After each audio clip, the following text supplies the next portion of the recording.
Halo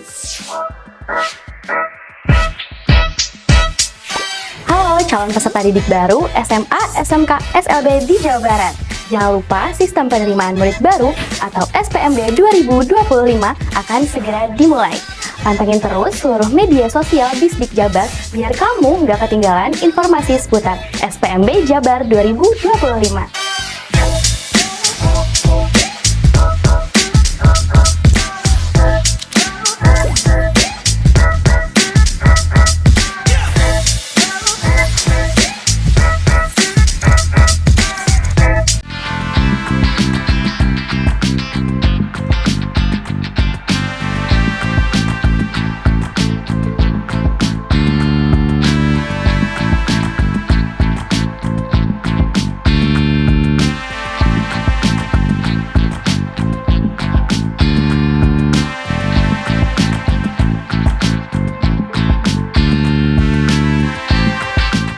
Robis rohli sodri wesir li amri wahlul uqdatam min lisani yafqahu qawli. Nah, ini Ibu Bapak ya. Tentunya aturan utama adalah Peraturan Menteri Pendidikan Dasar dan Menengah Nomor 3 Tahun 2025. Kemudian salah satu lagi dari beberapa regulasi yang terkait diantaranya adalah tentang standar pengelolaan pendidikan, yaitu Peraturan Menteri atau Permendikbud Riset dan Teknologi Nomor 47 Tahun 2023, dan menjadi acuan di Jawa Barat adalah Keputusan Gubernur Jawa Barat Nomor 420/Kap 429/Disdik/2025 ya. Maaf, dua kali ditulisnya itu tahun 2025 tentang petunjuk teknis sistem penerimaan murid baru pada SMA, SMK, dan SLB. Berikutnya, Ibu Bapak, prinsipnya tahun ini selain objektif, transparan, dan akuntabel, ada yang ditekankan lagi di sini berkeadilan dan tanpa diskriminasi. Kita upayakan sesuai dengan aturan. Ya. Tujuan SPMB tentunya memberikan kesempatan yang adil bagi seluruh murid untuk mendapatkan layanan pendidikan berkualitas yang dekat dengan domisili, terutama ini. Kemudian meningkatkan akses dan layanan pendidikan, mendorong peningkatan prestasi murid, mengoptimalkan keterlibatan masyarakat dalam proses penerimaan murid. Nah, Ibu Bapak perlu diketahui bahwa nanti keputusan penerimaan itu sudah jelas ada diatur di dalam Peraturan Pemerintah RI Nomor 17 Tahun 2010 tentang pengelolaan dan penyelenggaraan pendidikan.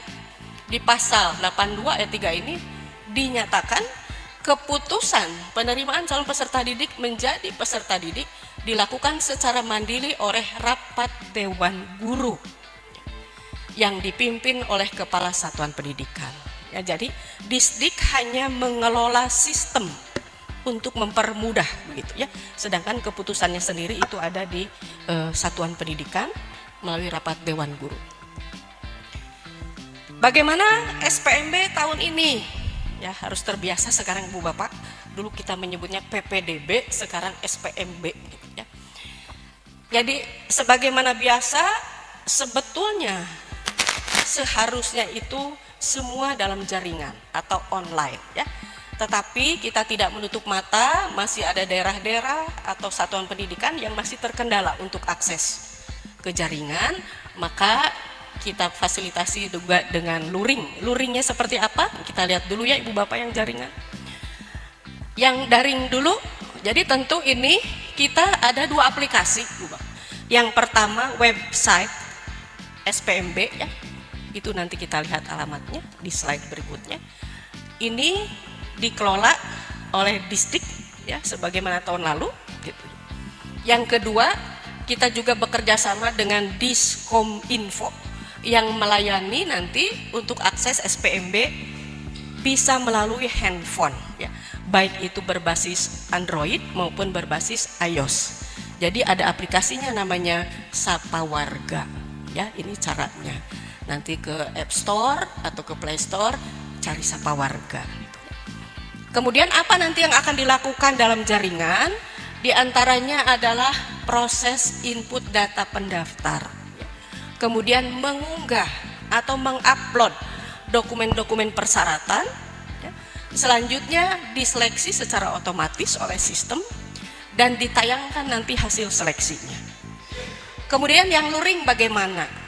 Bagi masyarakat atau orang tua calon murid yang terkendala untuk akses, itu bisa mendatangi sekolah tujuan ya, atau satuan pendidikan tujuan di sini. Nanti apa ya? Tentu saja membawa dokumen-dokumen persyaratan umum maupun khusus. Nanti panitia di sekolah tujuan akan membantu. Jadi sebetulnya akhirnya daring juga gitu, tapi dibantu oleh panitia di satuan pendidikan. Ya. Tahapannya sebagaimana tahun lalu, tidak ada perubahan ya Ibu Bapak. Dari mulai persiapan, pra pendaftaran ini yang kami lakukan di tingkat Disdik, termasuk berkoordinasi dengan pihak-pihak yang berkepentingan ya. Salah satunya dari BBPMP juga alhamdulillah hadir di tengah-tengah kita. Persiapan-persiapan ini insya Allah sudah kita lakukan, dan ini yang kita lakukan adalah pengumuman pendaftaran yang hari ini kita lakukan ya, atau informasi tentang pendaftaran ya. Lalu baru nanti pendaftarannya, jadi belum dimulai pendaftarannya ya, baru akan dimulai nanti bulan Juni tanggal 10 ya, masih ada waktu. Jadi dari saat ini kita akan sosialisasi secara masif gitu ya, sehingga pada saatnya nanti pendaftaran masyarakat sudah paham insya Allah ya. Kemudian berikutnya seleksi sesuai dengan jalur diumumkan dan daftar ulang ya, ini tahapan sebagaimana biasa dari kegiatan penerimaan murid baru. Nah, perencanaan-perencanaan yang kita lakukan diantaranya sudah penetapan wilayah penerimaan murid baru yang sekarang kita sebut pembagian rayon ya. Kemudian penentuan persentase daya tampung setiap jalur, penyusunan juknis, pembentukan panitia, penyediaan aplikasi, sosialisasi pelaksanaan penerimaan murid baru. Ini yang kita kategorikan perencanaan ya. Kemudian apa yang kita lakukan sekarang merupakan pengumuman pendaftaran. Ini tentu saja berupa kegiatan sosialisasi ya. Diharapkan ini informasi ini memberikan pemahaman kepada masyarakat khususnya yang akan melanjutkan ke jenjang pendidikan menengah ya. Kemudian Ibu Bapak nanti bisa melihat juga di satuan pendidikan ya, atau sekolah yang dituju atau di media lainnya ya, karena insya Allah dari berbagai media kita fasilitasi untuk memberikan informasi. Kemudian apa yang bisa Ibu Bapak lihat di dalam pengumuman pendaftaran? Nanti persyaratan calon murid, tanggal pendaftaran, jalurnya apa saja ya. Jadi di sini nanti kita lihat ada jalur domisili, jalur afirmasi, jalur prestasi, jalur mutasi. Kemudian jumlah ketersediaan daya tampung, tanggal penetapan pengumuman hasil proses seleksi. Dan ini perlu Ibu Bapak ketahui ya, masyarakat luas, bahwa pendaftaran itu tidak dipungut biaya. Ini informasi yang perlu diketahui ya, tidak dipungut biaya pendaftarannya ya. Kemudian tadi sudah disampaikan pendaftarannya menggunakan daring ya, kalau yang luring pun pada akhirnya dibantu sekolah menjadi daring ya. Kemudian mengunggah dokumen yang dibutuhkan sesuai persyaratannya nanti, dan pemerintah daerah baik itu tingkat distrik provinsi maupun cabang dinas atau satuan pendidikan menyediakan layanan pendampingan. Jadi sejak hari ini Bapak Ibu di cabang dinas tentu mengingatkan juga di sini hadir MKKS, MKPS agar mulai hari ini disiapkan layanan pendampingan untuk memberikan informasi dulu ya, informasi terkait dengan SPMB ya. Nanti setelah pendaftaran ada layanan pendampingan untuk membantu pendaftaran. Kemudian tadi sudah dibahas di sini, jangan khawatir yang terkendala dengan fasilitas jaringan, maka ini bisa dibantu ya oleh satuan pendidikan yang akan dituju. Ya, tentu saja dengan membawa fotokopi dokumen yang dibutuhkan. Kemudian berikutnya pastikan fotokopi dokumen itu harus sudah ditanda tangan, ya, karena kalau belum ditanda tangan itu harus dilegalisasi ya oleh instansi terkait. Nah, bagaimana ketentuan pendaftaran, Bapak? Ini ada waktunya ya bagi yang akan datang ke sekolah tujuan karena terkendala akses jaringan. Silahkan datang, tapi ada jamnya ya, mulai dari jam 8 pagi sampai dengan, wah ini salah, daring dulu ya, daring ya, jam 8 sampai dengan jam pagi sampai jam 8 malam itu. Karena panitia juga harus istirahat ya, sekalipun daring kan harus memonitor gitu ya. Sedangkan yang luring yang akan datang ke sekolah mulai dari jam 8 pagi sampai jam 2 sampai jam 2 gitu ya, itu batas untuk waktu pendaftarannya. Kemudian siapa yang melaksanakan pendaftaran? Tentu orang tua atau wali ya, baik secara daring atau tadi kalau luring ya, dan daring ini dikoordinasikan oleh Dinas Pendidikan Provinsi ya. Nah, ini alamatnya Ibu Bapak ya. Untuk daring yang akan menggunakan website, ini alamatnya ya, http://disdik.jabarprof.go.id. Kalau melalui HP, mau menggunakan HP ya, aplikasi Sapa Warga baik berbasis Android maupun iOS, ini alamatnya https://linkin.bio.sapawarga_jabar. Kemudian tadi diingatkan sudah, kalau terkendala juga silahkan datang ke sekolah tujuan ya. Nah, nanti di dalam website pendaftaran, kalau sudah ada yang daftar akan bisa kita lihat jumlah kuota, jumlah pendaftar, nomor pendaftaran, nama calon murid, asal satuan pendidikan, alamat dan jarak domisili ya.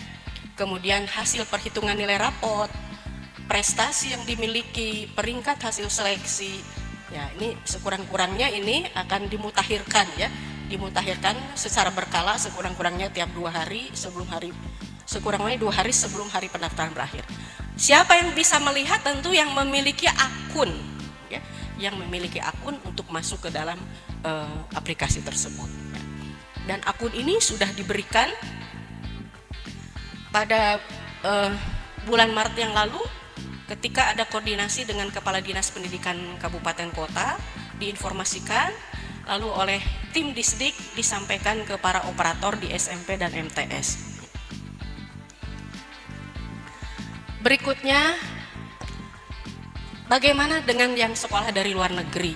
Nah, dari luar negeri itu kan ada 2 jenis ya kalau dilihat kurikulumnya. Ada yang sekolah Indonesia di luar negeri, berarti itu kurikulumnya kurikulum nasional. Ini tidak ada hal-hal yang khusus, bisa nanti mengisi secara mandiri, membuat dulu akun secara mandiri di website ya, ada aplikasinya, kemudian nanti login mengisi aplikasi pendaftaran. Tapi bagi lulusan luar negeri yang menggunakan kurikulum internasional, ini tentu saja mengajukan surat penyetaraan dulu atau konversi ijazah luar negerinya ke Dirjen Dikdasmen ya. Kemudian setelah selesai baru mengunjungi satuan pendidikan yang dituju, dan nanti sekolah bisa melakukan tes kelayakan baru mendaftar. Kemudian seleksi. Ibu Bapak, tentu bagi Ibu Bapak yang tiap tahun mengikuti sudah tahu ya bagaimana seleksinya. Tapi yang angkatan sekarang boleh jadi masyarakat itu baru tahun ini akan mengikuti SPMB di tingkat jenjang menengah. Jadi mohon izin saya ingatkan lagi ya. Apa yang akan dilakukan ketika seleksi? Yang pertama, panitia melakukan dulu, meyakinkan ya, melihat persyaratannya, dokumennya sudah lengkap belum yang diunggah dalam aplikasi ya, atau yang diserahkan ke panitia PPDB SPMB di sekolah. Diperiksa dulu dokumennya, lalu panitia memverifikasi, memvalidasi terhadap dokumen persyaratan ya, apakah sesuai, ada kekurangan atau bagaimana ya. Kemudian verifikasi Ibu Bapak. Nah, ini hal yang Bapak Ibu perlu ketahui bersama ya, bahwa tahun ini di peraturan menteri dinyatakan verifikasi dan validasi dapat dilakukan dalam bentuk pemeriksaan dokumen atau pemeriksaan lapangan sesuai kebutuhan ya. Jadi untuk hal-hal yang wah ini agak mencurigakan nih, perlu ada kunjungan lapangan, ini kekuatan hukumnya ada di sini ya. Berikutnya, dalam hal berdasarkan hasil verifikasi dan validasi terdapat pemalsuan dokumen, nah ini calon murid dinyatakan tidak lolos seleksi ya, atau diskualifikasi. Lalu bagaimana pengumumannya? Sebagaimana biasa tentu tadi setelah rapat dewan guru di sekolah ya, akan diinformasikan ke sistem IT ya, dan ini dilakukan berdasarkan hasil rapat dewan guru yang dipimpin kepala satuan pendidikan, ditetapkan melalui keputusan kepala satuan pendidikan ya, dan jumlah muridnya tentu saja sesuai dengan kuota yang sudah diumumkan ya. Kemudian di dalam hal pengumuman juga akan diumumkan calon murid yang tidak lolos seleksi. Jadi ada dua, baik yang lolos seleksi maupun yang tidak lolos seleksi ya. Kemudian daftar ulang. Daftar ulang, nah ini juga perlu mendapat perhatian Ibu Bapak ya. Ada jadwalnya ya, untuk memastikan sebagai murid itu ya diterima. Tentu saja harus menunjukkan dokumen asli yang dibutuhkan, persyaratan ya. Kemudian ada jadwalnya, nanti kita lihat ya. Ketika tidak melakukan daftar ulang, maka ini sisa kuota daya tampung diisi calon murid cadangan yang belum diterima pada satuan pendidikan. Nah ini tentu saja Ibu Bapak, ini kalau belum ya, dan ini kalau di Jawa Barat kan ada pelimpahan ke pilihan 2 ya, ke pilihan 2 ya. Jadi otomatis dia disalurkan ya ke pilihan 2-nya, diseleksi lagi ya. Nah ini jadwalnya Bapak ya. Mudah-mudahan tidak ada halangan, tidak ada hambatan apa-apa. Tanggal 10 sampai 16 Juni kita mulai pendaftaran. Nah, pendaftaran dan verifikasi dokumen itu bersamaan. Jadi ketika sudah mendaftar, panitia langsung memverifikasi ya. Tidak ditunda sampai banyak dulu baru diverifikasi, harus simultan. Tahap 1 apa saja? Jalur afirmasi, jalur domisili, jalur mutasi. 3 jalur. Pendaftarannya bisa ke website, bisa ke Sapa Warga. Untuk SMK, afirmasi, domisili terdekat, mutasi, dan persiapan kelas industri. SLB, ini kalau SLB tidak ada jalur-jalur ya Ibu Bapak, jadi nanti dilihatnya hasil diagnosa dari ahlinya, dia jenis kebutuhan khususnya apa, sesuai tidak dengan SLB yang dituju gitu ya. Kalau tidak sesuai nanti diarahkan gitu ya. Nah SLB bisa daring mandiri ya, ke link yang disediakan SLB atau ke website SPMB juga bisa, atau luring mandiri ke sekolah tujuan. Kemudian setelah pendaftaran bersamaan juga pada saat itu dari tanggal 10 sampai 17 Juni, sehari setelah akhir pendaftaran, kita sebutnya di sini masa sanggah. Artinya kalau ada kesalahan input orang tua, aduh salah ini gitu, ketika dilihat lagi silahkan koordinasi ke satuan pendidikan atau sekolah tujuan gitu untuk diperbaiki.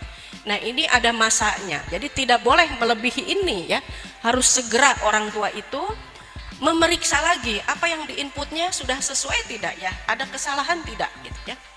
Kalau orang tuanya tidak mengamati, ada kesalahan ditemukan oleh panitia di satuan pendidikan, maka panitia nanti akan menghubungi orang tuanya untuk datang ke sekolah menyelesaikan permasalahan data yang diinputnya. Jadi mohon kepada orang tua siswa, nomor HP-nya selalu aktif. Jangan sampai nanti ada yang perlu diperbaiki tapi tidak datang ke sekolah. Nah ini yang kita sebut masa sanggah ya. Tanggal 18 Juni akan diadakan rapat Dewan Guru untuk penetapan hasil seleksi SPMB tahap 1. Selanjutnya hasil rapat dikoordinasikan satuan pendidikan ke cabang dinas. Bagaimana hasilnya, ada masalah atau tidak? Baik, tidak ada masalah misalnya ya, maka nanti dilaporkan ke Disdik ya untuk dilanjutkan ke sistem IT. Kemudian di tanggal 18 Juni juga dilakukan rapat koordinasi seandainya ada siswa dari keluarga ekonomi tidak mampu yang tidak lolos seleksi, maka di sini nanti cabang dinas, MKPS, ya, kepala sekolah SMA, SMK, dan SLB baik negeri maupun swasta berkoordinasi. Ini akan disalurkannya kemana misalnya. Bagi yang ikut seleksi ya, karena keluarga ekonomi tidak mampu itu nanti kita lihat ada dua pintunya ya. Nanti kita lihat maksudnya seperti apa ya. Kemudian 19 Juni pengumuman hasil SPMB tahap 1 bisa dilihat di website atau di Sapa Warga. Kemudian diberikan berikutnya waktu daftar ulang 20 sampai 23 Juni. Nah, masyarakat yang diterima itu bisa melihat di sekolah penerima di website ya. Di website itu nanti ada fitur untuk melihat profil sekolah. Di profil sekolah itu lihat informasi daftar ulangnya, apakah daring atau luring gitu ya. Nah, jadi silahkan untuk lebih detailnya di sekolah tujuan nanti diberi informasi. Yang jelas bisa langsung ke sekolah penerima ya. Kemudian jika sekolah itu menyediakan fasilitas melalui WA diinformasikan mungkin bagaimana daftar ulang. Jadi silahkan sekolah itu yang jelas bisa berkomunikasi dengan orang tua. Baru tahap berikutnya tahap 2 akan dilaksanakan 24 Juni sampai 1 Juli. Untuk SMA hanya jalur prestasi akademik dan non-akademik. SMK juga sama, prestasi akademik dan non-akademik. Untuk SLB bisa berlanjut pendaftarannya ya, ini sama. Kemana daftarnya bisa ke website Disdik maupun ke Sapa Warga. Ini masa sanggah di tahap 2 ya, 24 Juni sampai 2 Juli. Kemudian 2 Julinya persiapan pelaksanaan tes standar. Nah, ini Bapak, ini adalah hal yang baru tahun ini untuk jalur prestasi di Jawa Barat. Prestasinya di SMA saja itu akan melibatkan tes terstandar ya, untuk mengukur kompetensi literasi numerasi. Soalnya dari mana? Soalnya dari tim Disdik ya, sudah dianalisis kualitatif maupun kuantitatif ya. Kemudian bagaimana pelaksanaannya? Ini nanti ketika mendaftar jalur prestasi otomatis nanti oleh sistem akan diatur. Yang jelas pelaksanaannya di sekolah pilihan 1 yang dituju, dan nanti ketika sudah mendaftar, sudah submit, nanti ada di sana tes terstandar tanggal berapa, kebagiannya sesi berapa. Jadi oleh sistem sudah diatur. Soalnya itu pilihan ganda ya, di random diacak. Jadi yang duduk di sini dengan sebelahnya beda, yang duduk di sini dengan di belakang beda. Dan nanti peserta didik bisa melihat langsung skornya berapa ya. Jadi transparan gitu ya, bisa dilihat langsung, objektif gitu. Nah, ini yang dimaksud dengan tes standar. Ini ada persiapan dulu tentu dari pihak sekolah dan tim IT berkoordinasi ya. Nanti tim IT kan punya data, misalnya di SMA 1 Bandung ada berapa jumlah peserta jalur prestasi di SMA. Jadi berapa sesi atau berapa hari dilaksanakannya di sekolah tersebut ya. Kalau kita lihat di sini maksimal pelaksanaannya 2 hari ya, tanggal 3 tanggal 4 Juli. Kalau seandainya ada yang sakit di opname atau hal-hal yang memang sangat penting dan tidak bisa ikut, bisa susulan di tanggal 7 ya. Ini ada hari-hari libur ya Ibu Bapak, Sabtu Minggu dan sebagainya, sehingga tidak dihitung ya. Nah, ini selanjutnya tanggal 2 sampai Juli di SMK itu boleh ada tes minat dan bakat ya. Dapat di sini ya. Jadi silahkan dikembalikan ke SMK-nya ya. Bisa bekerja sama dengan tenaga ahli atau dengan pihak dunia usaha, dunia industri. Nah, bisa di tanggal ini ya. Kemudian di SMA jalur prestasi kejuaraan bisa juga kalau mau menyelenggarakan uji kompetensi ya. Misalnya juara silat. Nah, sekolah itu mengadakan uji kompetensi. Saya tidak hanya melihat piagamnya, kami mau mengadakan tes uji kompetensi juga. Boleh saja, tapi itu tidak wajib ya, dikembalikan untuk menghindari barangkali piagam-piagam yang bodong gitu ya. Misalnya di sini waktunya. Kemudian tanggal 8 Juli rapat Dewan Guru untuk penetapan hasil seleksi tahap 2, lalu dikoordinasikan dengan cabang dinas ya, dan ini akan diumumkan tanggal 9 Juli.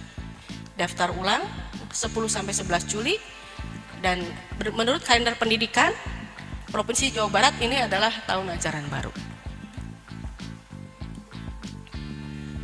Nah, kita mulai melihat secara umum dulu Ibu Bapak ya. Di SMA jalurnya, kalau tahun lalu kita mengenal istilah jalur zonasi, sekarang istilahnya tidak ada jalur zonasi. Yang ada jalur domisili ya. Kemudian jalur afirmasi, jalur mutasi orang tua atau wali atau anak guru, jalur prestasi. Kemudian SMK, jalur domisili terdekat, jalur afirmasi, jalur mutasi orang tua atau wali ya. Jadi ini penamaannya beberapa sama dengan SMA ya, jalur prestasi. SLB tadi sudah dijelaskan tidak ada jalurnya. Persyaratan umum sama dengan tahun lalu, bahwa anak calon murid itu harus sudah lulus. Lulus dari mana? Dari SMP atau bentuk lain yang sederajat ya. Misalnya bentuk lain sederajat itu bisa juga dari paket kesetaraan ya. Misalnya paket B. Ya. Oke. Kalau domisili itu di SMA. Kalau domisili terdekat itu di SMK. Karena memang di permennya ada khusus kuota di SMK itu diberi nama terdekat, untuk domisili terdekat ya. Sebetulnya tidak terlalu beda Pak, hanya di SMK kan boleh ada tes minat dan bakat. Kalau di SMA murni jarak awalnya gitu. Kalau di SMA nanti kita lihat perbedaan lainnya Pak ya.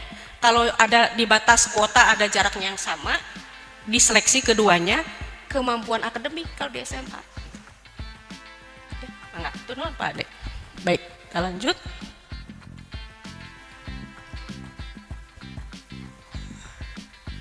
Kemudian lulus MTS juga termasuk di sini ya. Berusia paling tinggi 21 tahun pada tanggal 1 Juli tahun berjalan. Walaupun secara umum lulusan SMP misalnya sekitar 15 tahun sampai SMA itu sebetulnya kurang lebih 18 tahun ya. Tapi ketika lulus SMP lebih dari 18 tahun misalnya sampai maksimal 21 tahun masih boleh daftar ke jenjang menengah ya. Pada 1 Juli tahun berjalan ya. Kemudian di sini SMK dengan bidang keahlian atau program keahlian atau konsentrasi keahlian tertentu dapat menetapkan tambahan persyaratan murid baru ya. Mungkin ada yang persyaratannya dilengkapi dengan tes kesehatan ya. Misalnya untuk tekstil tidak boleh buta warna misalnya, itu kan berarti ada persyaratan tambahan ya.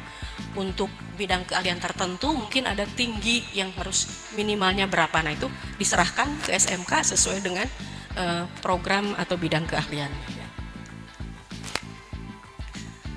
Berikutnya, nah untuk persyaratan usia itu dikecualikan, jadi artinya tidak harus maksimal 21 tahun ya. Dikecualikan kepada siapa? Pertama, untuk calon murid SLB atau pendidikan layanan khusus ya. Kemudian berada di daerah 3T, tertinggal, terdepan, terluar, ini juga boleh melebihi batas usia yang ditetapkan ya. Kemudian untuk membuktikan usia tentu harus ada akte kelahiran atau kartu identitas anak ya, yang dikeluarkan oleh pihak yang berwenang. Nah, untuk SLB, nah ini persyaratannya ya, tentu yang pertama adalah memiliki dokumen hasil pemeriksaan ahli ya, atau bisa bekerja sama juga dengan resource center SLB terdekat yang menjadi resource center di sekitar sekolah tersebut ya, bisa dikomunikasikan ya. Kalau mau melanjutkan dari SDLB ke SMPLB berarti harus memiliki ijazah ya. Kalau mau melanjutkan ke SMALB juga berarti memiliki ijazah SMPLB. Kemudian berikutnya, kalau tidak ada dokumen tersebut bagaimana? Nah itu tadi sekolah yang dituju bisa melakukan tes assessment asesmen khusus atau diagnosa, tapi harus bekerja sama dengan ahli.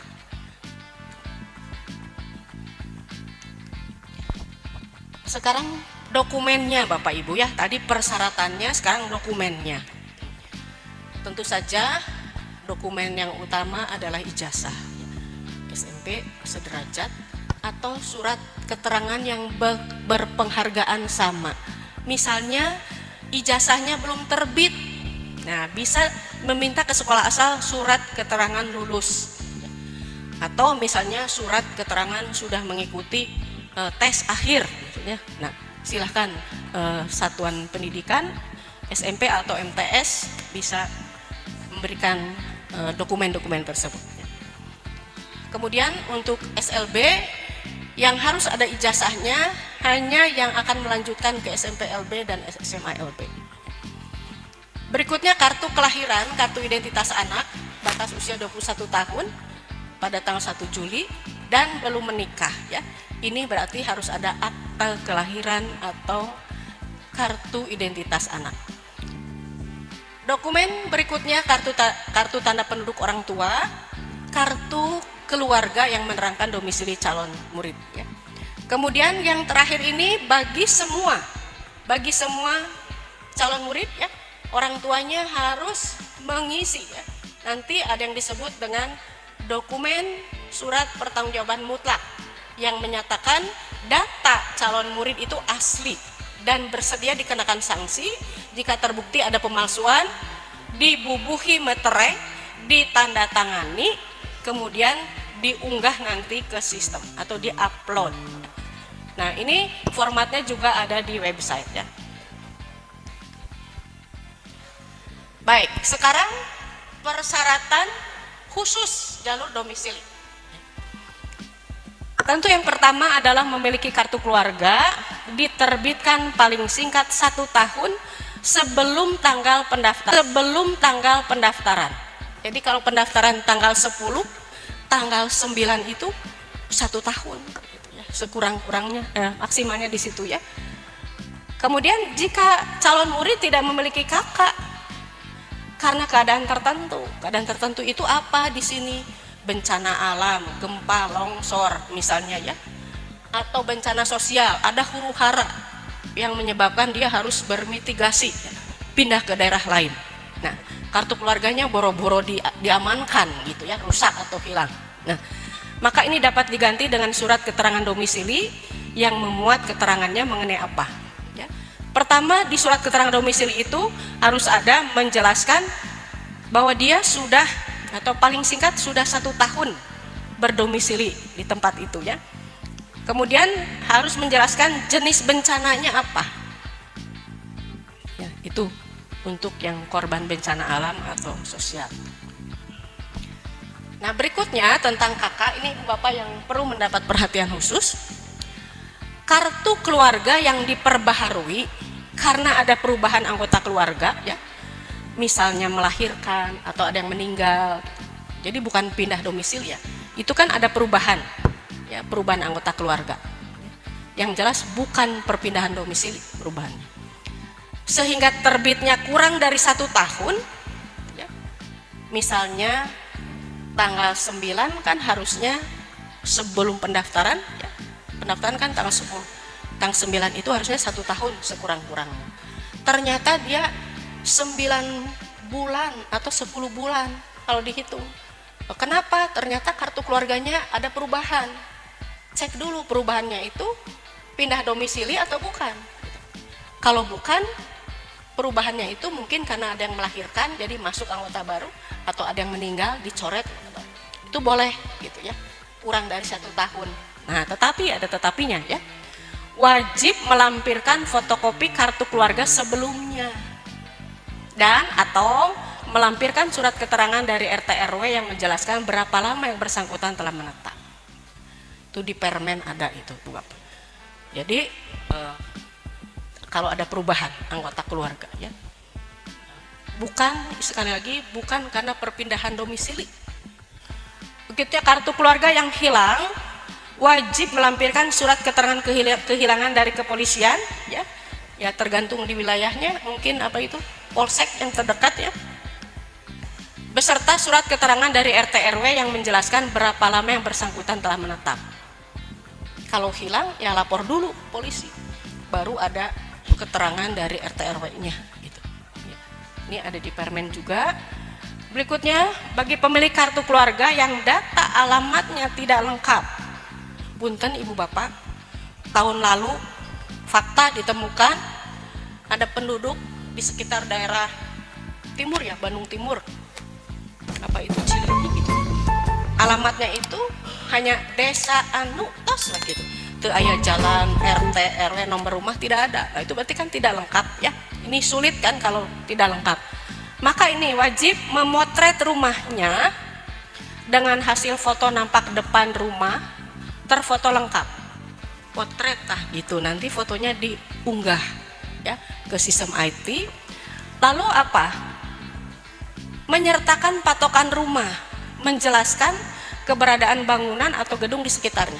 Jadi nanti di website, di aplikasi ada tempat untuk menulis patokan rumah. Rumah saya di sebelah kiri ada kantor kelurahan misalnya, sebelah kanan ada posyandu misalnya ya, atau apa. Nah, nanti panitia yang akan mengecek titik koordinat akan mendeteksi ya di mana nih rumahnya, dekat apa gitu misalkan gitu ya, sehingga titik koordinatnya bisa lebih akurat gitu ya. Berikutnya jalur afirmasi sebagaimana tahun lalu ya. Yang jelas persyaratannya bahwa dia itu adalah masyarakat yang mengikuti program penanganan keluarga ekonomi tidak mampu berdasarkan data terpadu atau DTKS ya, baik dari pemerintahan pusat maupun pemerintah daerah. Misalnya ada KIP terdaftar di Dapodi KKS, Kartu Keluarga Sejahtera, Kartu Sembako Murah atau lainnya. Nanti di DTKS itu sudah terdaftar nama-nama orang tersebut gitu ya. Nah, itu. Kemudian yang sekarang di Permen dijelaskan tidak berlaku bagi jaminan kesehatan. Jadi kartu Indonesia Sehat, BPJS itu tidak berlaku ya, karena hampir sama yang berbayar dengan yang tidak berbayar kan begitu ya. Nah, gitu. Maka gunakanlah dokumen-dokumen lainnya yang terdata di DTKS. Kemudian afirmasi kan juga untuk penyandang disabilitas atau juga di dalamnya cerdas istimewa bakat istimewa. Nah, mohon perhatian, ini hal yang perlu ditegaskan ya. Di peraturan menteri dokumennya bisa kartu penyandang disabilitas, ada kartunya, tapi ini atau ya, kalau kartu ini memang diterbitkannya oleh Kementerian Sosial ya, atau surat keterangan dari dokter atau dokter spesialis ya, psikolog atau resource center, ini sama ya. Tapi yang ini boleh alternatif, yang A itu hal yang baru tahun ini ya, boleh. Kemudian jalur mutasi, Bu Bapak tahun lalu namanya jalur perpindahan tugas orang tua atau wali ya, sekarang namanya jalur mutasi. Secara esensi, substansi sama ya. Jadi ini diperuntukkan bagi calon murid yang berpindah domisili. Jadi calon muridnya harus pindah domisilinya mengikuti perpindahan tugas orang tua. Jadi kalau calon muridnya SMP-nya sudah di Bandung, bapaknya baru pindah ke Bandung, berarti dia bukan pindah domisili, itu sudah di Bandung gitu ya. Kalau yang ini harus berpindah domisili karena perpindahan tugas orang tua ya. Dan jalur mutasi juga bagi anak guru di satuan pendidikan tempat bertugas. Berikutnya, persyaratan khusus mutasi. Nah, sekarang jadi ada 2 Bapak Ibu. Tahun lalu kan hanya 1 persyaratannya ya. Tahun lalu hanya ini, surat penugasan dari instansi, lembaga atau perusahaan yang mempekerjakan orang tua. Yang sekarang ditambah ada surat keterangan pindah domisili orang tua atau wali calon murid yang diterbitkan pejabat berwenang. RT, RT-nya teu aya, RW misalnya, silahkan gitu. Jadi sekarang ada 2 dokumen ya. Kemudian bagi anak guru ya, ada surat penugasan orang tua sebagai guru dan kartu keluarga ya. Nah, untuk yang berpindah tugas ini sekarang dibatasi Bu Bapak ya. Pindah tugas orang tua atau wali itu paling lama 1 tahun sebelum tanggal pendaftaran. Nah, Bapak Ibu, sekarang prestasi ini perubahannya sangat harus diperhatikan. Ini berbeda dengan tahun lalu. Ya. Jalur prestasi tahun ini kelompok besarnya adalah prestasi akademik, non akademik. Ya. Di dalam prestasi akademik dan non akademik, dokumennya apa yang diperlukan? Yang pertama adalah raport. Ya. Nanti akan digunakan semester 1 sampai semester 5. Ya. Nih. Baik untuk SMA maupun SMK memerlukan dokumen ini. Kemudian kalau ada piagam, ya, prestasi bidang sains, fisika, kimia, biologi, matematik, geografi misalnya, ya. Teknologi, riset, ya mungkin riset-riset penelitian-penelitian sederhana sesuai dengan usia, ya, SMP, jenjang pendidikan. Inovasi, ya. Kemudian atau bidang akademik lainnya, itu piagamnya disiapkan. Sedangkan prestasi non akademik yang satu ini yang baru, ya, tahun ini mantan ketua OSIS itu bisa daftar menuju prestasi, dan ya yang kita sebut dengan pratama di kepanduan atau pramuka yang kita ini, ya, karena di pendidikan yang dikelola Muhammadiyah itu bukan pramuka namanya, ya, apa, hasbul waton. Iya, nah, jadi kepanduan saja, ya, sebagaimana di Permen Dikdasmen namanya kepanduan. Di sana kan suka ada pimpinan atau ketua regu utama, ya.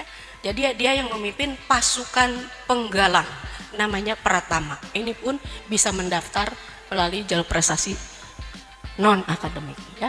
Kemudian yang kedua, prestasi non akademik itu ada prestasi-prestasi kejuaraan di bidang non akademik seperti seni, budaya, bahasa, olahraga, atau bidang akademik lainnya.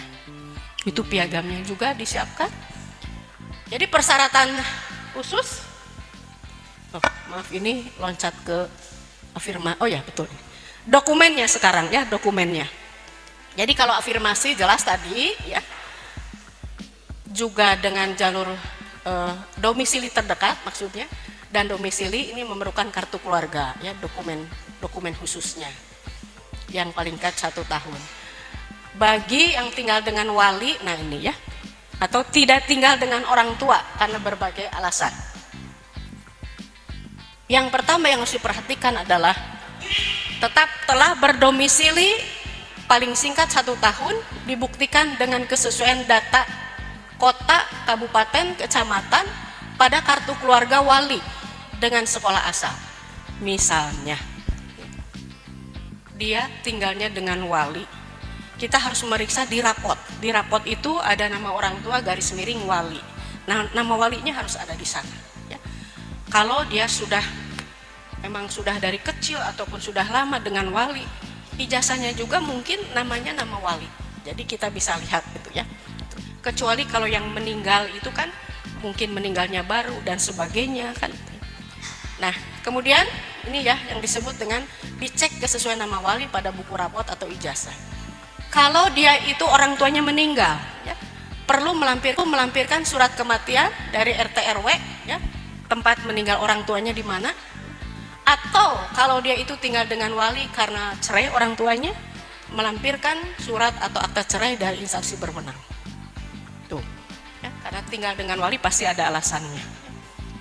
Kemudian wajib melampirkan surat pernyataan tidak keberatan dari kepala keluarga yang menerima calon murid.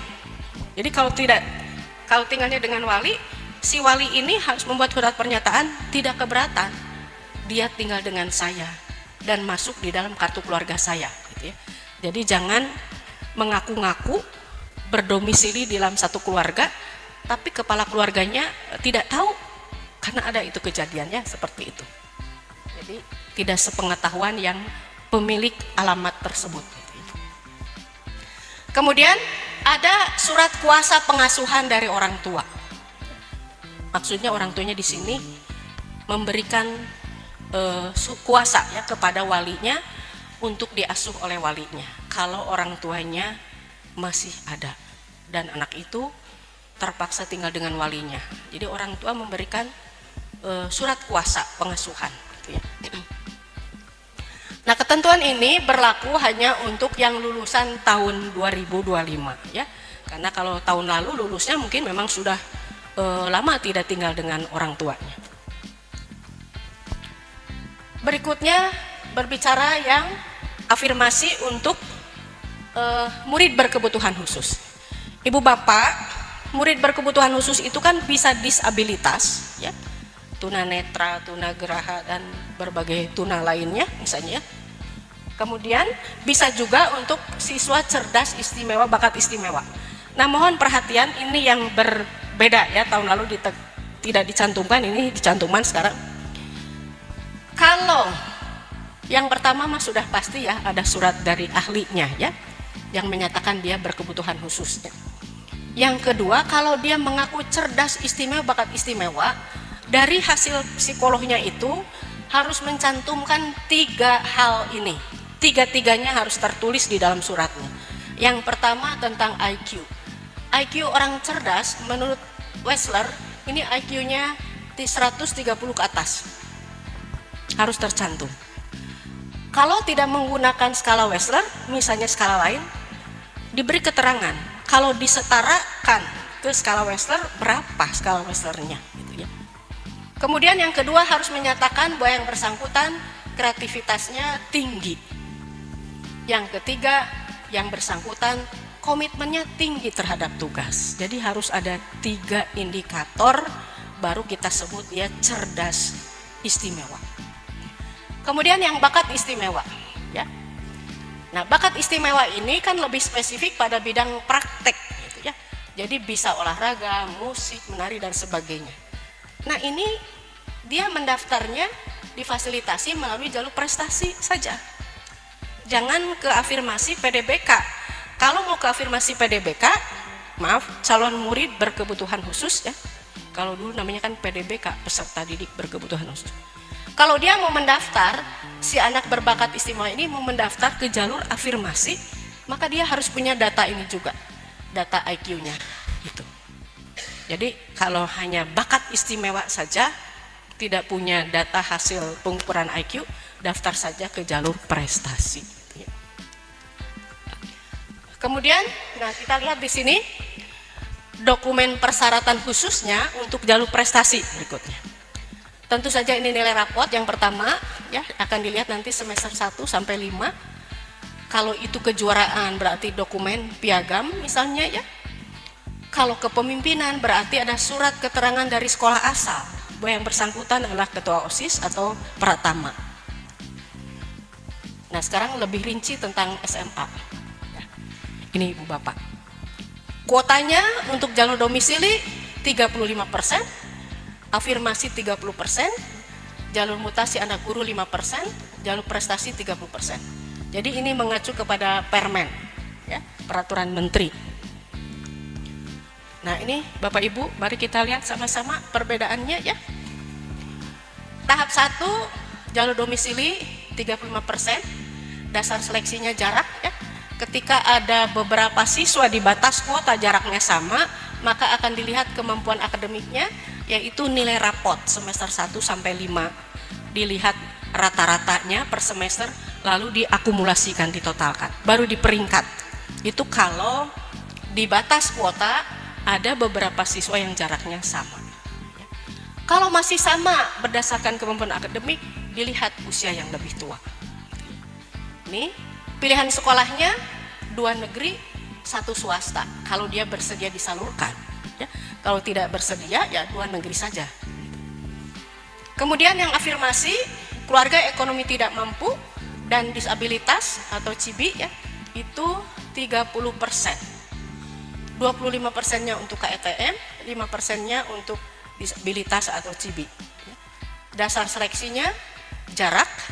Kalau di batas kuota beberapa siswa jaraknya sama, dilihat usia. Kalau disabilitas dan CIBI tentu dasar seleksinya tadi kesesuaian hasil diagnosa. Pilihannya hampir sama dengan domisili ya. 2 negeri 1 swasta jika bersedia disalurkan, atau 2 negeri jika tidak bersedia disalurkan. Untuk yang prestasi akademik rapot dan prestasi kejuaraan akademik. Kuotanya 30%, Lalu masing-masing ini berapa? Itu ditentukan oleh satuan pendidikan berdasarkan hasil kajian evaluasi tahun-tahun sebelumnya ya, kecenderungannya seperti apa pendaftarnya. Lalu dasar seleksinya apa?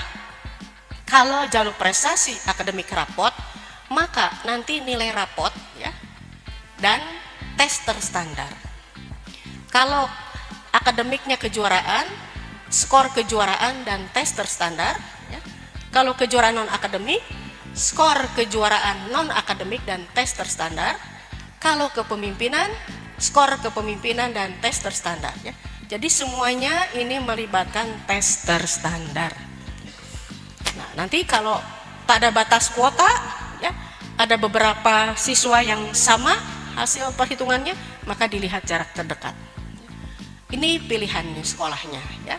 Untuk akademik baik rapot maupun kejuaraan. Nah, kejuaraan ini dulu yang rapot dulu 2 negeri, 1 swasta kalau bersedia disalurkan ya. Jadi swasta pun ini swasta yang mendaftar ke sistem. Kemudian 2 negeri jika tidak bersedia disalurkan. Untuk jalur prestasi kejuaraan ini hanya 1 negeri 1 swasta. Kenapa ini? Karena ada sekolah yang melaksanakan uji kompetensi prestasinya, dan ini tidak semua karena dapat di sini ya. Ketika itu di satu sekolah melakukan uji kompetensi, kalau disalurkan ke sekolah lain dia tidak melakukan, maka itu dasar seleksinya tidak adil ya. Makanya untuk yang prestasi ini 1 negeri 1 swasta. Kemudian ini juga sama prestasi yang ada uji kompetensinya ya. Yang ada uji kompetensinya maksud saya. Kalau tidak ada ya 2 negeri 1 swasta. Kejuaraan non akademik, yang kejuaraan ini tadi sudah ya, prestasi kejuaraan. Kemudian ini sama 2 negeri 1 swasta kalau bersedia disalurkan ya, dan non akademiknya tidak melakukan uji kompetensi di sekolahnya. Kalau melakukan uji kompetensi hanya 1 negeri 1 swasta. Kepemimpinan yang tadi ketua OSIS maupun pratama ya, ini 2 negeri jika tidak bersedia disalurkan. Kalau bersedia 2 negeri 1 swasta. Nah, sekarang seleksinya, bagaimana seleksinya ya? Sudah jelas tadi sebetulnya di tabel, tapi dirinci lagi.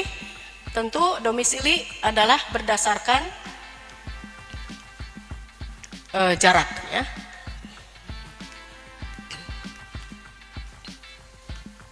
Ya, ini berdasarkan jarak ya terdekat. Sebagaimana tahun lalu dilihat jaraknya itu dari titik koordinat rumahnya ke titik koordinat sekolah ya.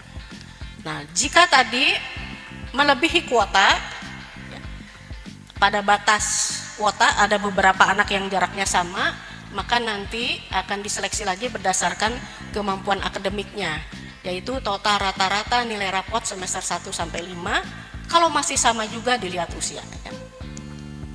Nah, Ibu Bapak, ini bagi yang baru tahun ini ya akan mengikuti penerimaan murid baru ke jenjang menengah. Di domisili itu pertama kita harus melihat nanti di website ada pemetaan rayon. Ya, kalau tahun lalu pemetaan zonasi gitu ya. Nah, pemetaan rayon ini sudah dimusyawarahkan di cabang dinas dengan musyawarah kerja kepala sekolah. Sudah dihitung berdasarkan berapa usia yang akan masuk ke jenjang menengah, berapa daya tampungnya dan sebagainya, baru dipetakan ya. Nah, jika orang tua nanti ingin melihat rayon-rayon ya, misalnya tinggalnya, ini saya berikan contoh Kabupaten Bogor misalnya, maka di website nanti lihat ada fitur tentang pemetaan rayon. Judulnya pakai pemetaan, Pak Nono, di rayon itu. Judulnya di fiturnya pemetaan rayon. Ya, pemetaan rayon ya, berarti cocok. Ibu Bapak masyarakat, nanti misalnya saya tinggal di Kabupaten Bogor, cari yang namanya daerah kabupaten kotanya Bogor. Lihat rayonnya, lihat kecamatannya. Nah, yang harus dijawab berikutnya adalah di mana kita tinggalnya, di kecamatan mana? Misalnya di kecamatan Babakan Madang. Nah, berarti di sini ada di rayon A. Atau mungkin di Kecamatan Cariu, berarti ada di rayon B. Ya. Jadi Kabupaten Bogor ini terbagi 5 rayon misalnya. Kalau sudah tahu ini kecamatan saya, Kecamatan Cariu, berarti di rayon B. Sekolahnya mana yang boleh dipilih? Yang ada di daftar ini di rayon B. Jadi penulisannya seperti ini, bukan berarti di Cariu itu hanya boleh memilih SMA 1 Jonggol, bukan. Ya. Jadi ini yang ada di rayon, ini batas rayon kan itu ya. Seperti ini batas rayon A, ini daftar sekolahnya yang bisa dipilih. Jadi baris ini hanya untuk merapihkan saja, tapi boleh memilih yang ada di rayon, ini batas rayon ya. Mudah-mudahan jelas kepada masyarakat yang juga hadir mungkin melalui YouTube atau melalui Zoom ya. Setelah itu baru memilih ya. Ingat kalau calon domisili seleksinya berdasarkan jarak terdekat gitu. Carilah yang terdekat. Nah, kemudian Ibu Bapak, masyarakat umum mungkin melihat ini ada tulisan irisan. Apa itu irisan ya? Jadi artinya di sini ada wilayah-wilayah administratif yang berdekatan atau berbatasan. Ini namanya kita sebut irisan. Artinya yang ada di irisan pun ditetapkan ini satu rayon, dan yang ada di irisan pun boleh memilih sekolah-sekolah yang ada di rayon tersebut. Untuk yang berbatasan dengan provinsi lain, misalnya dengan Jawa Tengah, ya, tentu ini pun bisa memilih ketika ada MOU ya. Maka sekolah-sekolah nanti lapor ke cabang dinas untuk dibuatkan MOU-nya. Kalau pendaftarnya nanti misalnya ke Jawa Tengah gitu ya, karena berdekatan atau berbatasan. Jalur afirmasi. Nah, ini Ibu Bapak seperti tahun lalu ya. Afirmasi dari keluarga ekonomi tidak mampu. Tahun ini sama, ada yang melalui penyaluran langsung. Artinya dari keluarga ekonomi tidak mampu itu nanti mendapat informasi dari sekolah asal. Jadi Disdik mengirimkan ke SMP MTS data siswa yang disalurkan langsung. Disalurkan kemana? Ke SMA atau SMK, nanti ada tulisannya. Nanti oleh kepala sekolah SMP MTS akan dicek. Saya mendapat daftar nama anak ini ABCDE. Anak ini masih ada tidak ya? Jangan-jangan sudah keluar. Nah, itu nanti oleh kepala sekolah SMP MTS dilaporkan dulu ke Disdik. Ya, ini masih aktif semuanya. Baru nanti kepala sekolah SMP atau MTS memberitahukan ke orang tuanya, ayo daftar ulang. Nah, jadi mereka diterima di satu sekolah tanpa melalui seleksi. Nah, mohon itu oleh orang tua dimanfaatkan ya untuk mendaftar ulang. Nah, ini yang kita sebut dengan penyaluran langsung bagi calon murid yang ada di data P3KE ya. Penelusuran percepatan bagi keluarga ekonomi yang kemiskinannya tingkat ekstrim gitu ya. Jadi ada datanya di Dinas Sosial, dia berada pada desil 1 disebutnya, dari paling bawah persentil 1 dan 2 ini disalurkan, jumlahnya banyak sekali ya. Nah, ini tolong dimanfaatkan oleh masyarakat yang ada nanti di dalam data penyaluran ini. Nah, ini ya.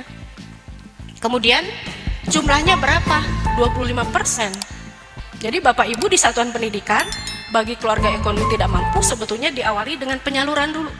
Kalau nanti ada yang tidak diambil, dia boleh mendaftar di tahap 1, karena ini penyaluran nanti sebelum pendaftaran tahap 1 gitu ya. Tapi kalau dia tidak mengambil hasil penyaluran, mendaftar di tahap 1 berarti prosesnya seleksi kalau itu gitu ya, bersaing. Kalau jalur KTM lagi berarti jarak nanti yang dilihat ya.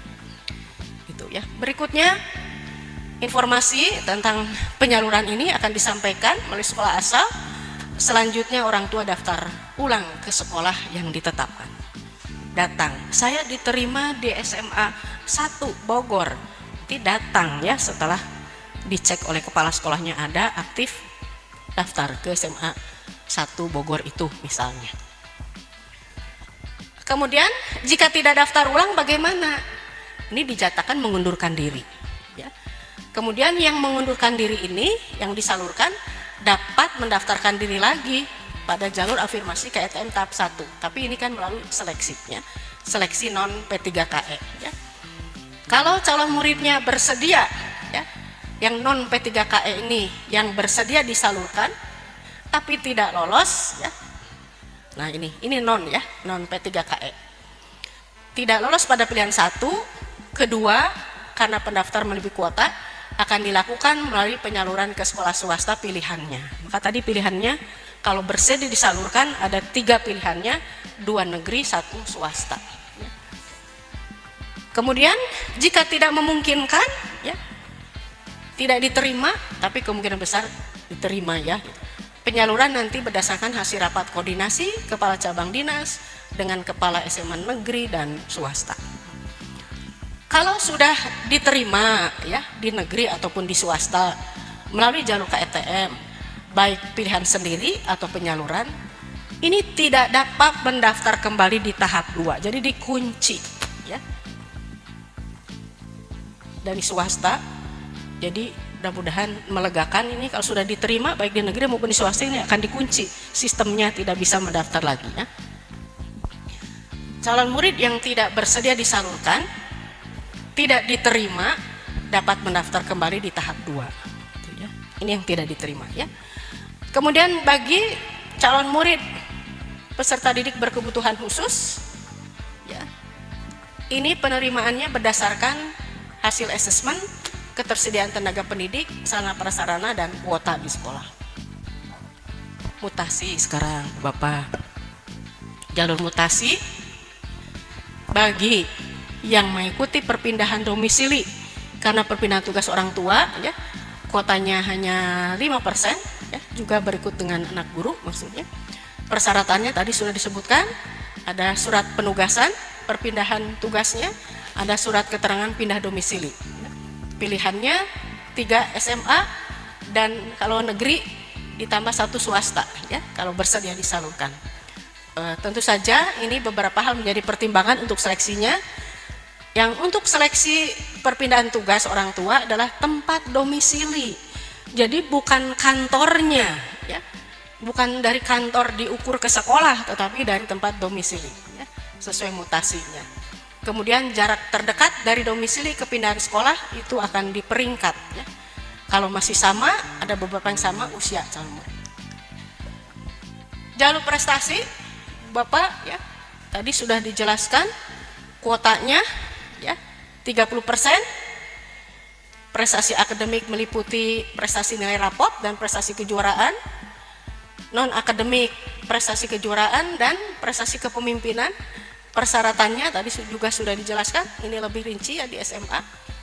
Prestasi rapot 5 semester yang dilihat hanya aspek pengetahuan saja, kognitif saja. Prestasi kejuaraan dari piagamnya paling lama 3 tahun. Kalau tahun lalu ada paling cepat ya, paling cepat masih ingat tahun lalu berapa Ibu Pak? 6 bulan tahun lalu. Kalau tahun ini tidak ada batas paling cepat. Jadi pokoknya paling lama prestasinya 3 tahun yang lalu. Jadi mau kejuaraan yang baru beberapa hari, beberapa minggu, beberapa bulan, ini tidak ada batas paling cepat yang tahun ini ya. Berikutnya itu demikian di peraturan menterinya ya. Nah ini tadi sudah prestasi pilihan sekolah juga tadi sudah 2 sekolah negeri, 1 swasta jika bersedia disalurkan ya.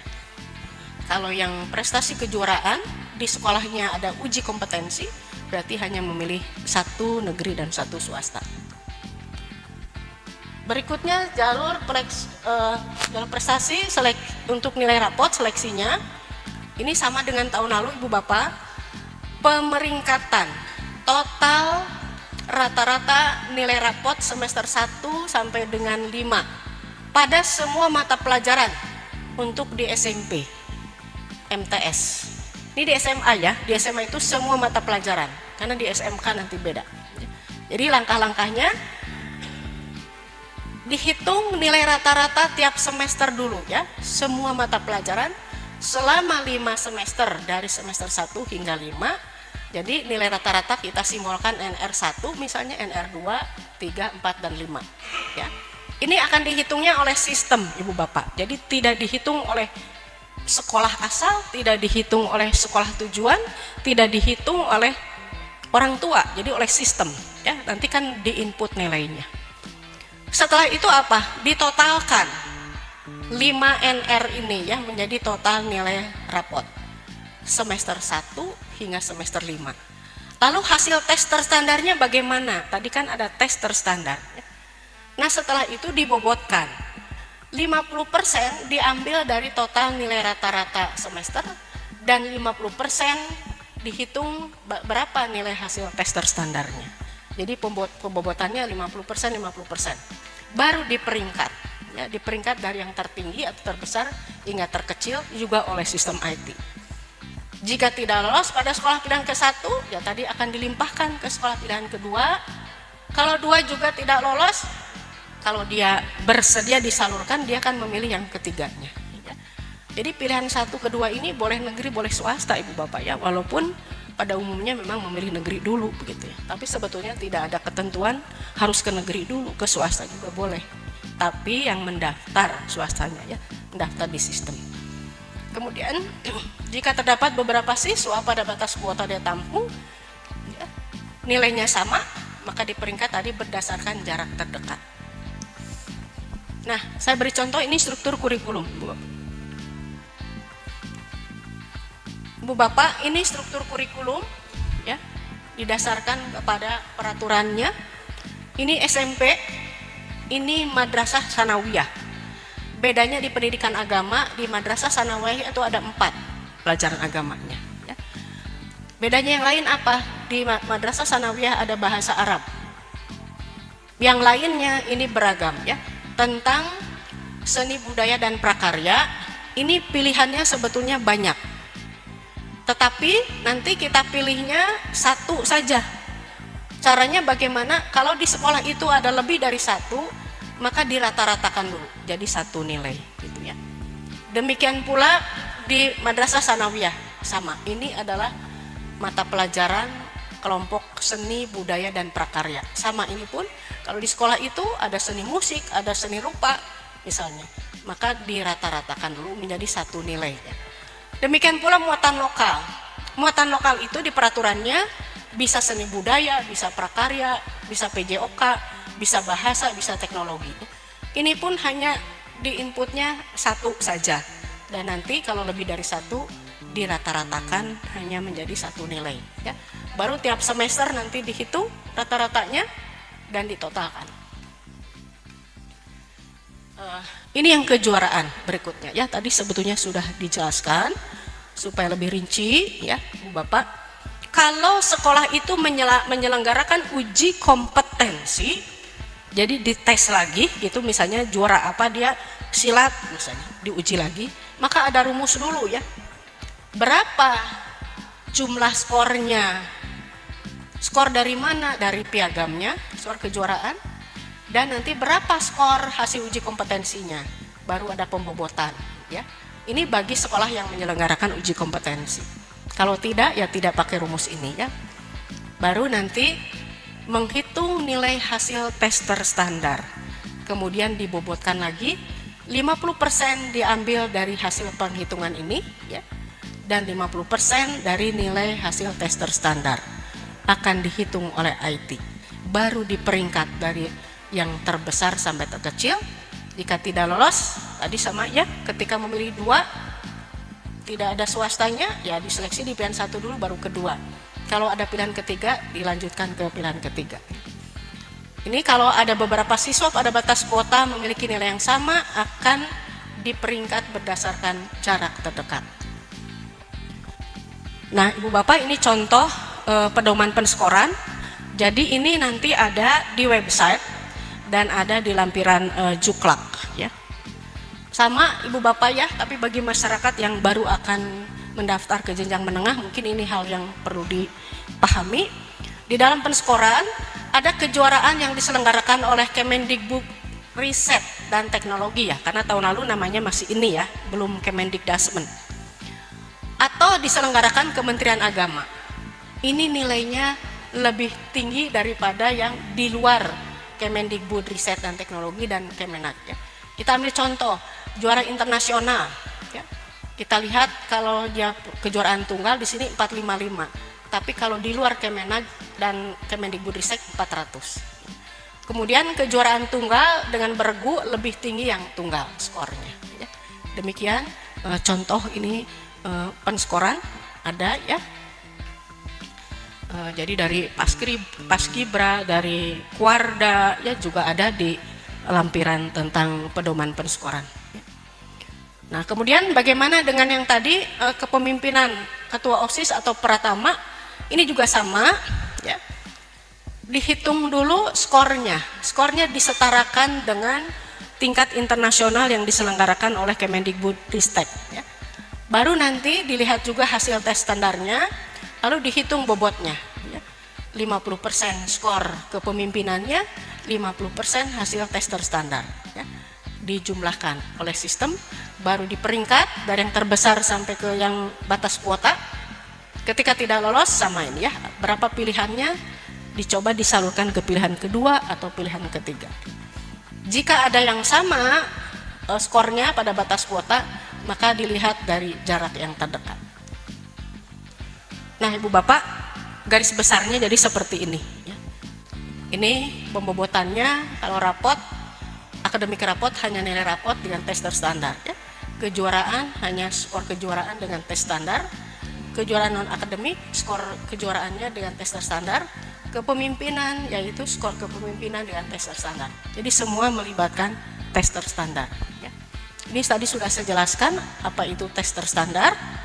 Jadi sekali lagi pelaksanaannya di sekolah tujuan pilihan 1. Jadi sekolah akan menyediakan ruangan sesuai dengan data, dan nanti tim IT akan memberikan informasi ada berapa, dan tim IT di sekolah bisa mengecek berapa jumlah pendaftarnya, perlu berapa hari, perlu berapa sesi.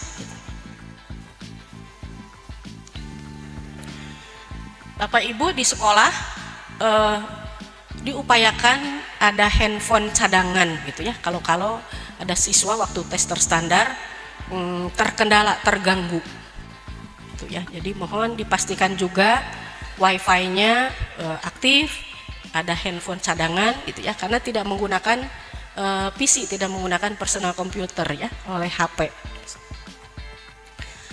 Di SMA Ibu Bapak bisa terjadi pelimpahan kuota. Jadi jangan heran misalnya, kok ini pendaftarnya sekian, kenapa diterimanya jadi lebih gitu ya. Nah, ini karena ada pelimpahan kuota tapi sampai batas kuota yang ditetapkan. Misalnya begini ya. Domisili, misalnya kita lihat dulu yang domisili itu ya, dia akan mendapat limpahan tapi tetap sampai batas kuota ya. Ketika di jalur mutasi, pertama kita lihat dulu ini ya. Mutasi itu kan antara yang perpindahan tugas dengan anak guru. Salah satu tidak terpenuhi, ini saling melimpah oleh sistem dilimpahkannya ya. Kalau ternyata masih bersisa ya jalur afirmasi ini, nanti akan dikirim ke jalur domisili sampai batas kuota juga ya. Kalau ini sudah batas kuota ya tidak dikirim itu. Kemudian afirmasi juga sama antara KTM dengan calon murid berkebutuhan khusus, saling melimpah ya. Kalau afirmasi nanti masih ada yang kosong, dilimpahkan juga ya ke jalur domisili gitu sampai batas kuota tapi. Nah, sekarang yang prestasi baik dari prestasi non akademik ya, kejuaraan non akademik atau kepemimpinan dan seterusnya ke atas, kalau ada yang tersisa ini akan dilimpahkan ke prestasi nilai rapot sampai batas kuota. Itu ya sistem yang melakukan itu. Sekarang SMK. Untuk SMK, Bapak, jalurnya sebagaimana tadi disebutkan, ada jalur domisili terdekat, jalur afirmasi, jalur prestasi, jalur mutasi. Ini dari namanya juga domisili, dan ini sudah ditetapkan peraturan menteri ya, hanya 10%. Berarti nanti jarak yang dilihat ya. Afirmasi di SMK berbeda pembagian kuotanya dengan di SMA. Untuk yang afirmasi hampir sama, mohon maaf, untuk keluarga ekonomi tidak mampu 25%, calon murid berkebutuhan khusus 5%. Ya. Kemudian jalur prestasi, nah ini berbeda. Ya. Mohon perhatian Ibu Bapak, apa bedanya? Jalur prestasi di SMK ada yang disebut dengan prestasi akademik 50% dan non akademik 5%. Jadi beda ini dengan SMA besarannya. Ya. Nah, kemudian jalur mutasi ini maksimal 5% sama dengan SMA. Nah, kita lihat Ibu Bapak, yang di tahap 1 apa? Afirmasi, domisili terdekat, mutasi, prestasi di tahap 2 ya. Jadi ini ruang tahap 2. Kemudian di afirmasi juga dibagi lagi, keluarga ekonomi tidak mampu, disabilitas, mutasi perpindahan tugas orang tua 2%, anak guru 3%. Itu ya, berbeda dengan SMA. Kalau di SMA diserahkan ke satuan pendidikan, di SMK sudah ditetapkan. Kemudian prestasi akademik itu ada yang di tahap 2 ya. Kemudian non akademik. Ada juga prestasi akademik itu di tahap 1, yaitu yang kita sebut persiapan kelas industri. Jadi ini bagi SMK yang belum memiliki kelas industri. Ada yang disebut persiapan kelas industri ya. Jadi diseleksi prestasi akademik nilai rapot, prestasi bidang akademik ya, sains, teknologi, riset, inovasi. Nah, ini kuotanya Bu Bapak ya, sudah ditetapkan seperti ini. Kemudian non akademik, ketua OSIS atau juga ketua dalam kepanduan tadi, prestasi kejuaraan bidang non akademik ini sudah ditetapkan. Baik, nah ini Ibu Bapak untuk SMK, kan SMK itu berarti ada 2 jenis ya. Ada yang sudah memiliki kelas industri, biasanya sudah bekerja sama dengan dunia usaha atau dunia industri. Ada juga yang belum memiliki kelas industri. Nah, bagi yang sudah memiliki kelas industri, maka prosentasenya itu bukan prosentase dari seluruh daya tampung, tapi harus menghitung dulu berapa kelas industrinya. Misalnya kelas industrinya 2 rombel, misalnya satu kelasnya 36. Jadi sudah membuat kuota untuk yang kelas industrinya dulu. Baru setelah itu sisanya ya, misalnya total daya tampungnya 360. Maka sisanya 360 dikurangi 72, ini 288, baru ini yang didistribusikan dengan persentase-persentase tadi. Bagi yang sudah memiliki kelas industri. Pilihannya Bu Bapak, jalur afirmasi ya, itu pilihannya bisa 3 pilihan. Bidang atau program keahliannya bisa di negeri maupun di swasta ya.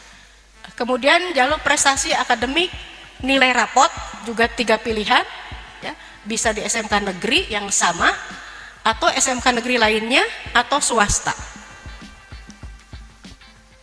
Nah, afirmasi ini ketentuannya sama Ibu Bapak ya dengan SMA. Ada yang disalurkan melalui penyaluran langsung, tadi warga yang terdaftar di dalam P3KE ya. Nah, pilihannya bagaimana ini bagi yang keluarga ekonomi P3KE? Ya, di sini dijelaskan. Kalau ini kan ditetapkan ya, kalau penyaluran ditetapkan ke SMK mana disalurkannya. Kalau yang non P3KE, nah ini tentu dia memilih ya, sebagaimana di SMA tadi pilihannya bisa 1, 2, 3 bidang keahlian, bisa negeri, bisa dengan swasta ya. Nah, ini sesuai dengan pilihannya ya, kalau ada penyaluran ke SMK swasta atau nanti dirapatkan oleh kepala cabang dinas dengan kepala SMK negeri dan swasta. Ini juga sama, ketika sudah diterima yang jalur KTM ini tidak bisa mendaftar lagi di tahap 2 karena sudah diterima ya. Kemudian bagaimana yang tidak bersedia disalurkan ya, maka bisa mendaftar di tahap 2 sesuai kriteria jalur. Baik, yang bagaimana dengan yang berkebutuhan khusus yang akan masuk ke SMK?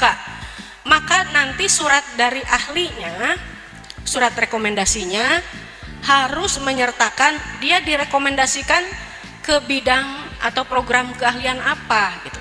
Jadi tidak boleh hanya menyatakan dia berkebutuhan khususnya apa, harus ditambah rekomendasinya kalau ke SMK apa bidang keahliannya misalnya ya, gitu.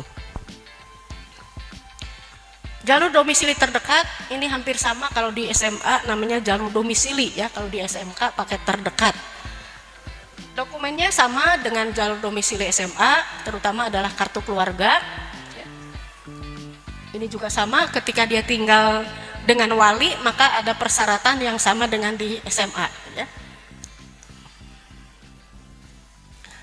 Berikutnya, nah ini yang berbeda Ibu Bapak ya. Untuk SMK ini berbeda. Ketika jalur prestasi nilai rapot sama-sama datanya nilai rapot semester 1 sampai 5 ya. Tetapi nanti tidak dilihat semua mata pelajaran. Ya, hanya 5 mata pelajaran tertentu. Kita lihat di slide berikutnya nanti. Kemudian prestasi kejuaraan sama, dokumennya adalah piagam ya. Prestasi kepemimpinan juga surat keterangan dari sekolah asal. Nah, pilihannya sekarang, sekolah pilihannya untuk prioritas terdekat ada 2 pilihan, di mana bidang atau program keahliannya pada SMK negeri yang sama ya. Kemudian dasar seleksinya prioritas terdekat adalah jarak terdekat. Kalau beberapa calon murid pada batas kuota jaraknya sama, maka akan dilihat nilai ya, nilai rata-rata rapot semester 1 sampai 5 ditotalkan lalu diperingkat. Kalau masih sama juga usia tertua. Yang mutasi di SMK sama dengan di SMA. Jadi mohon izin tidak saya jelaskan lagi. Tinggal pilihan sekolahnya.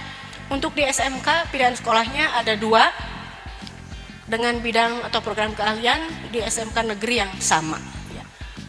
Seleksinya sama ya Ibu Bapak. Mutasi itu adalah jarak. Ya. Jalur prestasi nilai prestasi akademik di SMK ini berbeda dengan di SMA ya. Kita perhatikan bersama.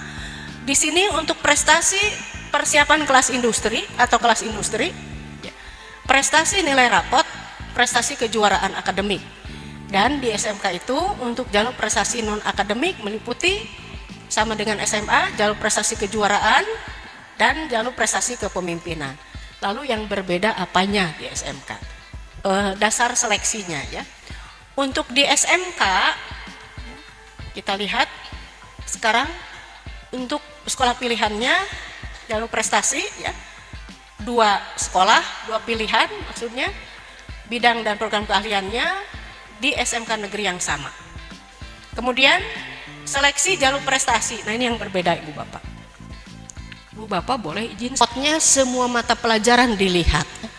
Kalau di SMK hanya 5 mata pelajaran, yaitu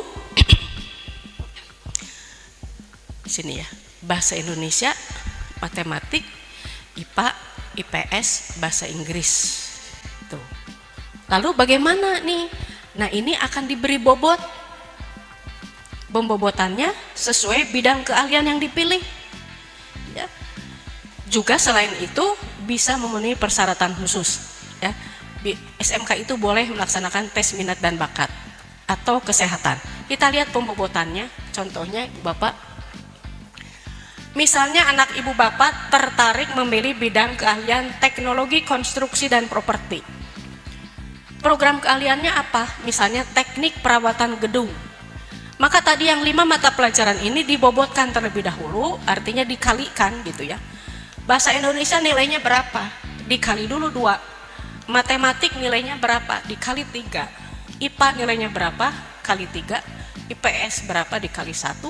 Bahasa Inggris dikali 2. Nah itu per semester seperti itu, dihitung dulu, dikali dulu bobot, baru nanti rata-ratanya berapa per semester, baru ditotalkan. Nah ini beda ya SMK. Jadi ada pembobotan dulu, terutama ini kan untuk jalur prestasi ya, persiapan kelas industri dan nilai rapot. Ini Ibu Bapak kalau kita lihat banyak bidang keahliannya. dan ini nanti bisa dilihat di website maupun di cuklak ya. Saya tidak sebutkan satu persatu. Contoh pariwisata. Nah, pariwisata ini ya, apakah perhotelan, apakah usaha layanan pariwisata atau kuliner, ini bobotnya berbeda ya dengan yang bidang keahlian lainnya misalnya. Ada yang sama, ada yang berbeda ya. Misalnya ini ya. Ini kan kehutanan ya.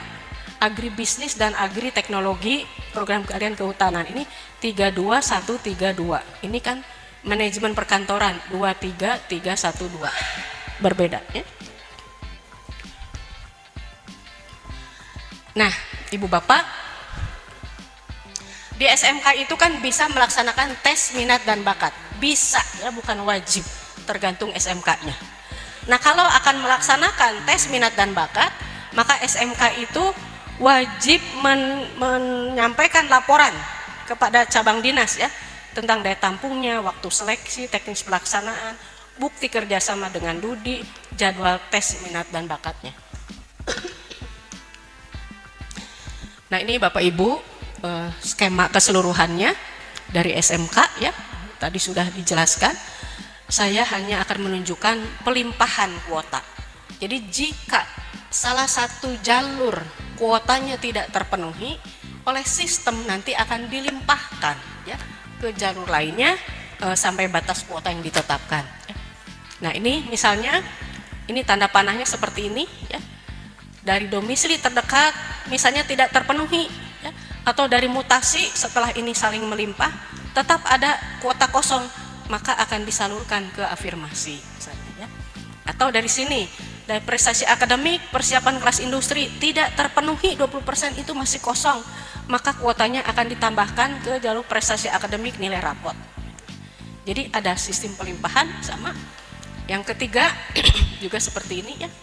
Yang keempat, dari prestasi akademik ke prestasi akademik nilai rapot. Dari prestasi non akademik setelah saling melimpah itu akan dilimpahkan ke nilai rapot. Begitu Ibu Bapak ya. Jadi di tahap 1 dan 2 muaranya nanti ke jalur prestasi nilai rapot.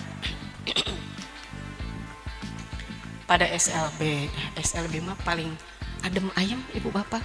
Biasanya tidak banyak masalah ya Bu Nani.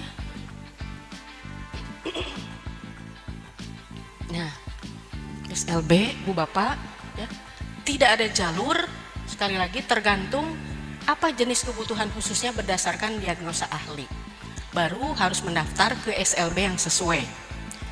Ya, dokumennya tadi hasil diagnosa dari ahli. Lalu SLB juga kan ada yang mendaftar ke sekolah reguler ya Ibu Bapak, mendaftar ke SMA atau ke SMK reguler. Boleh Ibu Bapak itu ya, boleh itu. Jadi penyelenggaraan pendidikan lebih inklusif gitu ya. Nah, tapi tetap harus ada surat dari ahlinya.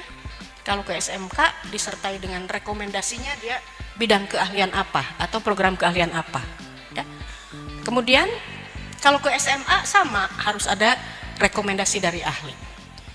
Bapak Ibu SMA maupun SMK negeri jangan khawatir, bisa bekerja sama dengan SLB terdekat atau resource center ya. Bisa bagaimana nih kurikulumnya dan sebagainya, bisa berdialog dengan orang tua siswa karena harus didukung komunikasi 3 pihak tadi gitu ya. Kuotanya di di SLB untuk SD paling banyak 5 ya, SMP paling banyak 8, disesuaikan dengan jenis kekhususan. Nah, pendaftarannya bisa daring ya, berarti harus masuk ke website SLB-nya atau masuk ke website SPMB ya, nanti dilingkan gitu. Ini kalau daring ya. Kemudian apa yang dilakukan sama, ada verifikasi validasi oleh panitia. Nah, kalau belum memiliki dokumen dari ahli, Satuan Pendidikan SLB bisa menentukan jadwal untuk asesmennya ya. Lalu nanti dianalisis hasil asesmennya, dokumennya dianalisis. Jika tidak sesuai antara hasil diagnosa dengan SLB-nya, nanti akan disarankan atau diarahkan ke SLB yang sesuai ya. Ada rapat dewan guru, diumumkan juga secara daring dan luring, dan kemudian daftar ulang. Kalau luring berarti bisa mendatangi sekolah tujuan. Ibu Bapak nanti mengisi formulir, divalidasi, verifikasi. Kalau tidak ada dokumen asesmennya, nanti dijadwalkan oleh sekolah untuk asesmen, ya, dan selanjutnya sama tahapannya dengan yang daring. Berikutnya pendaftaran ada juga yang melalui penjaringan. Penjaringan itu sanes sepertos nangkap ikan di jaring gitu ya Bapak Ibu ya. Nah, caranya bagaimana itu? Panitia SPMB di sekolahnya menetapkan dulu tim penjaringannya, lalu apa? Dokumen-dokumennya juga disiapkan, kemudian berkolaborasi dengan RT, RW, desa, puskesmas misalnya yang disinyalir di daerah itu ada atau banyak siswa-siswa berkebutuhan khusus. Karena orang tua itu kan suka ada yang malu atau enggan menyekolahkan anaknya. Jadi dijaring, didatangi gitu ya. Pendataan dari RT RW, oh ada di sini yang berkebutuhan khusus, melakukan dialog dengan orang tuanya dan sebagainya, ya. Nah, nanti ini bisa berbagai pihak bekerja sama, mungkin dengan posyandu, kelompok PKK dan sebagainya. Lalu di sini didata, ya. Tim ini akan mendata, mengidentifikasi, memverifikasi validasi, rapat dewan guru, ya. Kemudian juga dikomunikasikan dengan cabang dinas dan selanjutnya sama dengan langkah yang lainnya, gitu ya.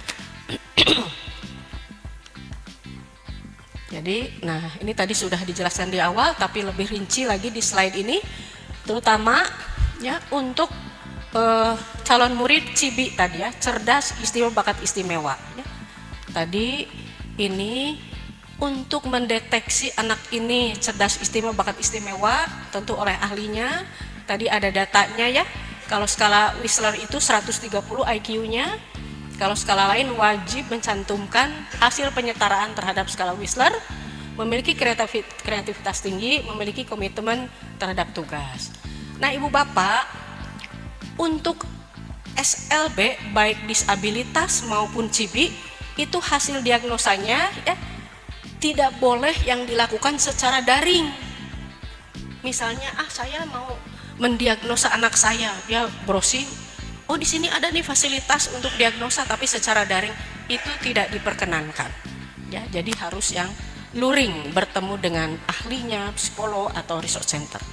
Jadi di sini hasil diagnosa ya, secara daring atau online tidak dapat digunakan sebagai bukti berkebutuhan khusus. Ya. Kemudian kalau mau masuk SMA bagaimana? Nah, ini yang Bapak Ibu harus diingatkan.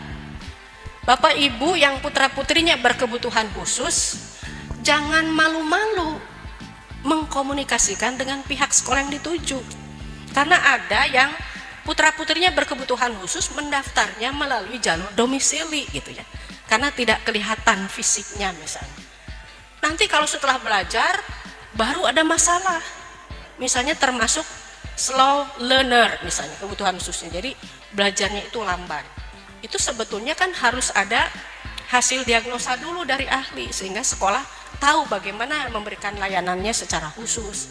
Jadi sekali lagi kepada masyarakat yang putra-putrinya berkebutuhan khusus, daftarlah melalui jalur afirmasi murid berkebutuhan khusus. Jangan mendaftar melalui jalur domisili misalnya ya atau yang lainnya. Karena perlu dikomunikasikan dari sejak masuk sekolah, dari sejak mendaftar.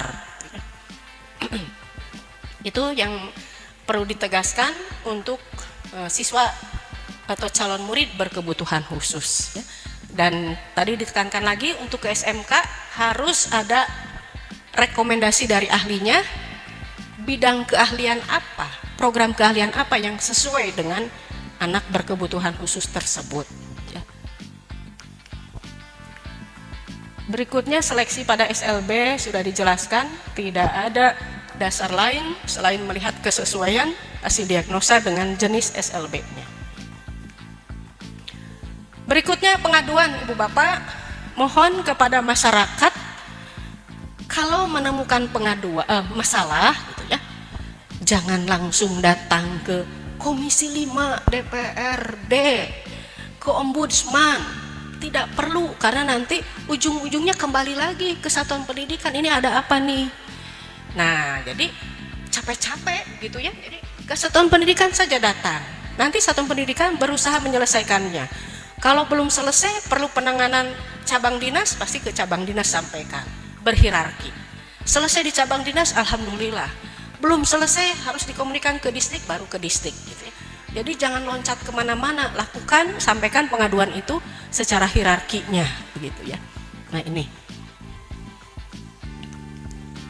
ini beberapa alamat ya yang bisa digunakan kalau menyampaikan pengaduan berdasarkan fasilitas ya. Yang pertama tentu di website SPMB itu ada fitur untuk menyampaikan pertanyaan atau pengaduan ya. Berikutnya juga ada di aplikasi Sapa Warga. Kemudian ini di Twitter ya. Ada juga di Instagram, ini alamatnya. Ada juga di YouTube. Gitu ya. Jadi ada beberapa fasilitas untuk menyampaikan pengaduan jika tidak sempat datang ke satuan pendidikan misalnya. Demikian pula informasi. Ya, informasi tentu sumber utamanya adalah dari dua ini. Ya. Pertama dari website distrik.jabarprof.go.id, yang kedua dari Sapa Warga. Tuh, ya. Kemudian Ibu Bapak, masyarakat yang kami hormati, di website itu nanti ada satu fitur namanya adalah informasi dashboard rekomendasi sekolah. Ini maksudnya apa gitu ya. Nah, fitur ini disediakan jika Ibu Bapak ingin melihat misalnya di Jawa Barat di Kota Bandung ada sekolah apa saja, SMA apa, SMK apa. Lalu ingin melihat profil sekolahnya. Misalnya di SMA 1 Bandung tuh bagaimana profilnya. Ya. Jadi sekolah-sekolah nanti akan memuat. Juga bagaimana pendaftar SPMB-nya.